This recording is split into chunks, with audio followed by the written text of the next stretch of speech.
One of the most important parts about this test is this little bar that blocks the flow into the second container. So I'm going to test twice, once with and once without the bar.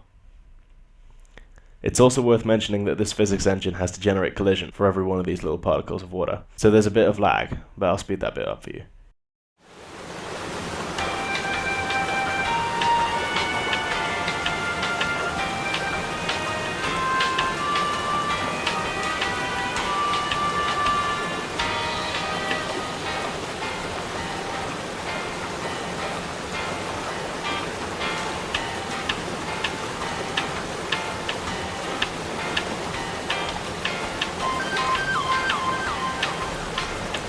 This one is entirely dependent on water pressure. If the water was coming out slowly, the laws of physics dictate the second container would have to be full before this first one could get half. As it was, however, the first one wasn't losing water fast enough to make up for the water being poured into it.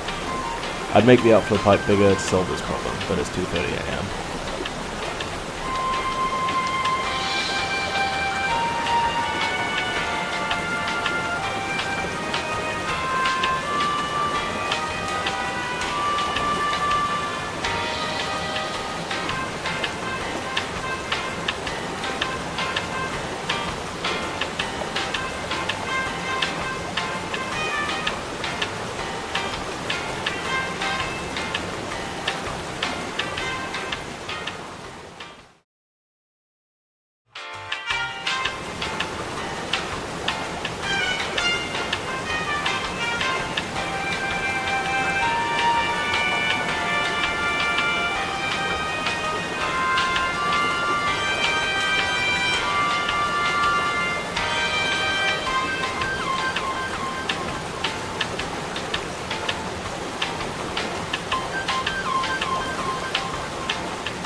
In this second test, without the second container sealed off, the third container filled up the fastest. Because it was having to push water up the pipe into the fourth, it was losing water. It ended up overflowing into the fourth tank instead. At this point, I decided to stop the test and go to sleep.